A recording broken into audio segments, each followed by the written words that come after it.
Hi, I wanted to do some examples of the normal distribution and probability. The normal distribution is very important because we can model data and do predictions and probability and a whole host of different things that we can answer knowing that we can model data to a normal distribution. So if you're familiar with a normal distribution, it's this bell-shaped curve. And then we know that the y-axis equals our relative probabilities. Everything under this curve is going to equal to 1. So the rare events are going to be at the end of this curve. And then the width of this curve is demonstrated by the standard deviation. And this is a standard normal distribution. So the mean is at 0. And that means that the data is going, or values are going to be centered around our mean. And our mean doesn't have to be 0. You know, if we're dealing with real world data, which we're going to look at different examples, your mean could be anything. And the data should be centered around this and have this symmetrical shape. There's a rule that for a normal distribution, about 68% of our data is going to be within one standard deviation of the mean. And then 95% of our data is going to be within 2 standard deviations. And then 99.7 is going to be within 3 standard deviations. So let's get started. So let me zoom back in here. And we're going to look at visualizing the normal distribution in Python. So we're going to use SciPy, Seaborn, and Matplotlib. And then we're going to look at a few ways to model data with this normal distribution using some functions. And then we're going to answer some probability questions also using some functions from the SciPy library. So let's just get started. So what we want to do is start visualizing our data. So here are some examples. We have baby height. Imagine we know the average baby height in inches is 20 and a standard deviation of 0.6. And height is going to follow a normal distribution. And we want to look at the average of an adult is 70 with a standard deviation of 4. So let's generate this. So I'm going to press escape and B. And I'm going to load in these libraries. So I'm going from SciPy.stats. I want to use the norm package. So import norm. And then and let me zoom in here a bit so we can see this. So then we just need to import Seaborn and save it as a variable SNS. And I want to import matplotlib.pyplot as PLT. And this is going to help us with our calculations, the SciPy and norm. We're going to import Seaborn to create some visuals, and then Matplotlib is going to help us stylize things. So let's just run this, and we can press Shift and Enter to run that. I'm going to create a few more cells using escape and B. All right, so now once we have this, we can start creating some sample data based on our information. So if we know these 2 elements of a data that follows normal distribution, which is the mean and the standard deviation, we can start modeling that data. From norm, I'm going to use RVS, and I'm going to open that up, and then you can see it says random variates of given type. So what we're going to do is pass it some of our information. So we're going to pass it our mean and our standard deviation. Now we said in our example that the average baby is about 20 inches, and the standard deviation, which we're going to signify with scale, is 0.6. So if I just run that, you can see what it's going to give us. It gives us a random variable that is going to say, okay, well, this is a random height. So we can say, give me more than 1. We can say, give us 100. So if I do that, we can see that we are going to generate data that follows our normal distribution, given that our mean is 20 and our standard deviation is 0.6. So we can increase that to 1,000.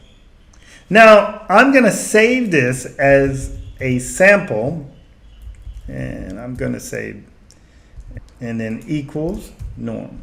So we can do the same thing for adults. So I'm going to just, well, let's see what that looks like first. So we said the average is 70 inches with a standard deviation of 4. And just let's not pass in this to see what we generate. 70.4. What if we do a size of 10? Let's see, here would be all our different ones that are going to follow that model of standard deviation. So I'm going to do 1,000 for that. And I'm going to call this adult. So the next step would be visualizing this. And we can visualize our distributions with a histogram. We can use a KDE plot, and then we can use a disk plot that is native to Seaborn. So let's just use Seaborn, which we saved as a variable SNS, to give us a histogram, a baby sample. So if I run this, now we see that this normal distribution. Now it's a little jagged because we're using a histogram, but we can look at this as a disk plot, which will give us a different way to look at that. And you can see now we see this bell-shaped curve start to generate. And of course, we can do the same for our adult sample.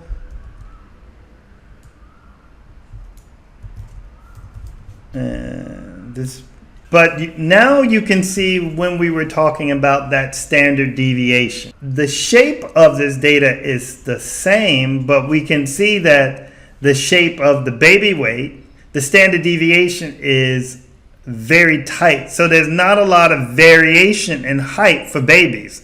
They're pretty much the same size. And there's not a lot of extremes. But of course, adult height, you're going to have a wider width because adults can be at all different heights depending on your culture, where you were born, male or female.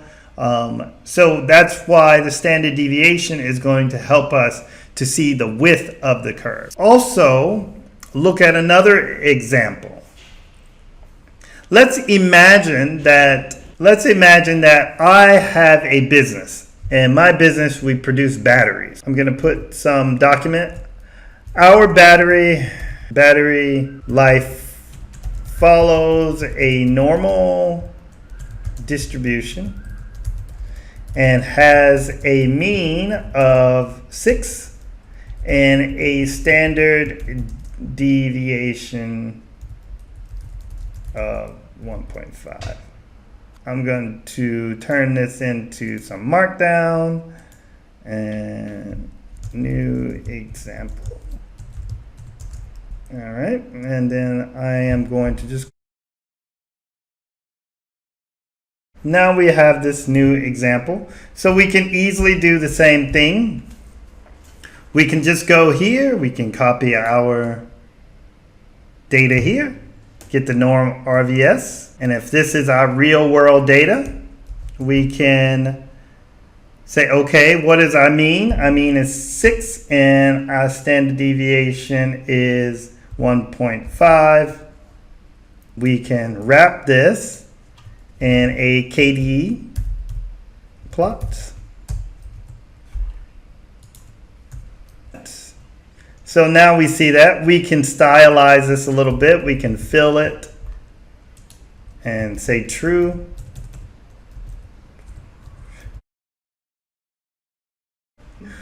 we can do a few things here. Now that we have Matplotlib in, maybe what we want to do is I'm going to take this information and I'm going to save this as battery sample, and I'm going to,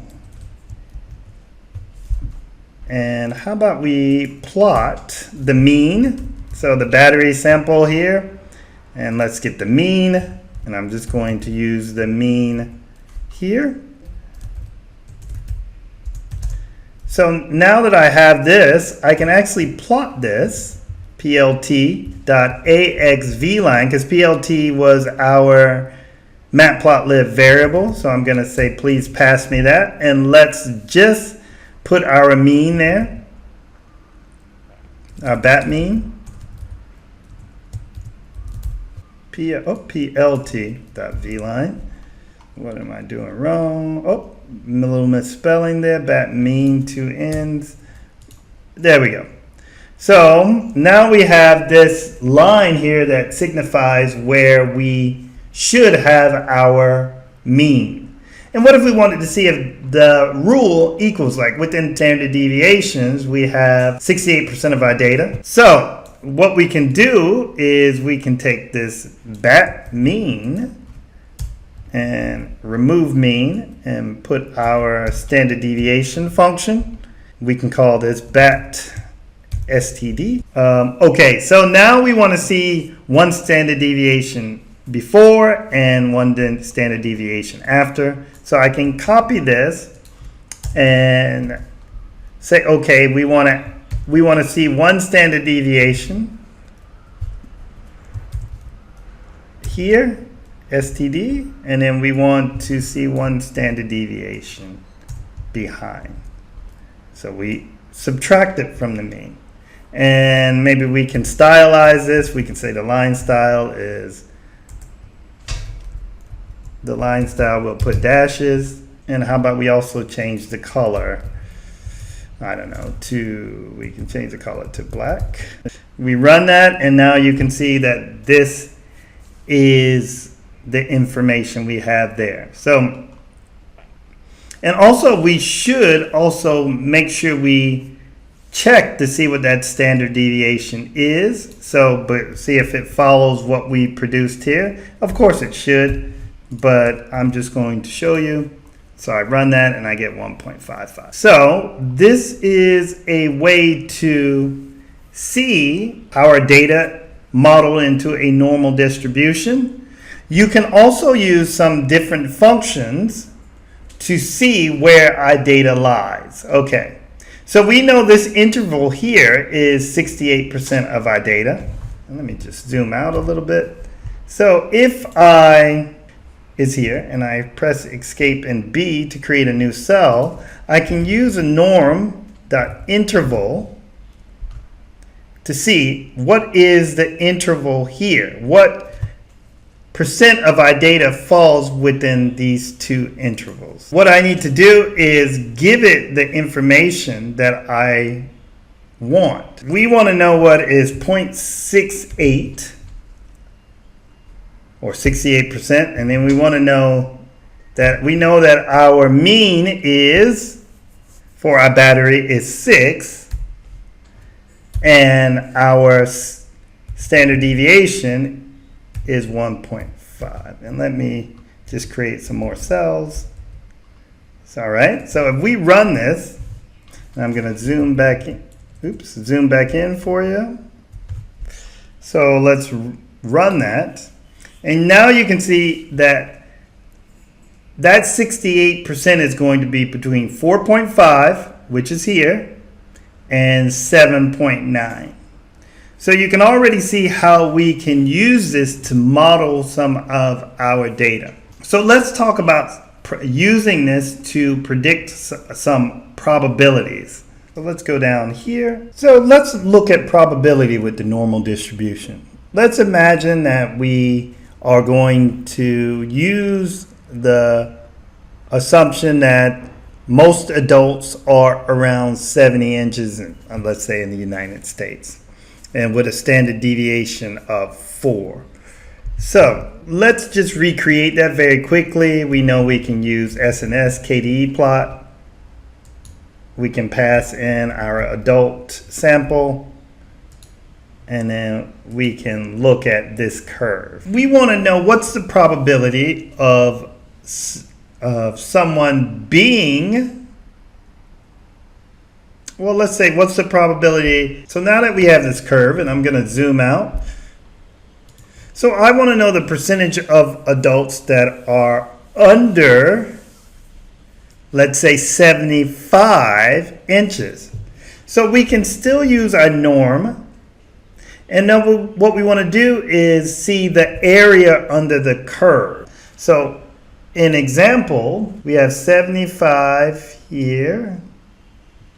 A little bit off, but you get what I mean. And then we want to know the area under this curve. So all of this, because we know that the probability will equal the area under the curve. So if we have 75, it should be very close to, if we go back up. So we know if we have if we know we go back up here. So if we want to understand what percentage of our population is under 74 or 75, what we're going to be doing from here onwards. So that means everything we should be able to do is add up these different probabilities. It's going to be around probably 87 or 89, 80, around that area.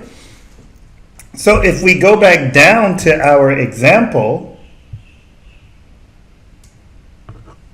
and we say, okay, we want to know what the probability of being 74 or 75 or below, we can use the cumulative distribution function. So I'm going to do norm.cdf, and then you can see what we have there, given a random variable. And we're going to use 75, and then we're going to give it our mean of 70 at loc, and then we're going to give it our standard deviation, which is our scale, equals 4, and then we'll get a probability. So you can see it's around 89%. So what if you wanted to know how many were above 75? Of course, we know all of the area under this curve equals 1, so we could just subtract 1, or we could use a survival function, which is SF, and pass in the same information here and get the same information, which is 10%. So how about LeBron James? He's a very tall individual. So what is the probability of someone being taller than LeBron James? If we know that LeBron James is 82 inches, and we have a model of that says we have a normally distributed population with a height around 70 inches, and maybe this is in America probably, because 70 inches is probably a little tall for everyone. And we have a standard deviation of 4. What's the probability of someone being, LeBron James height or taller? So what we do is we would change this particular value to 82. And then we can see the probability is very, very, very low. And now if we wanted to know what's the probability of someone being between two of these, what we would do is, so we can take our example of our battery, which we have here. So I'm going to take this information here, come back down, and I want to, instead of using, what if we wanted to say we wanted to know what's the probability of being between 4 and 8 hours, is we could easily take our CDF. So we have a norm.cdf, and we know we want everything below 4. So 4, we know our battery life mean is 6. And then we know the standard deviation is, we can just pass in that for our scale. And we can say this is below 4. And then we can say this is between 8 hours, 4 and 8 hours. And then all we would have to do is subtract the two. So let's print 8 minus 4, and that should give us our answer. So we can see that's going to be 83% going to be between 4 and 8 hours. And that's similar to the interval we had there. Okay, that's just a quick and easy way to do probability. Let me know if you're interested in having a few more of these. It would be very interesting to continue on these with different models like the Poisson or the binomial distribution. I hope that helped. Thank you.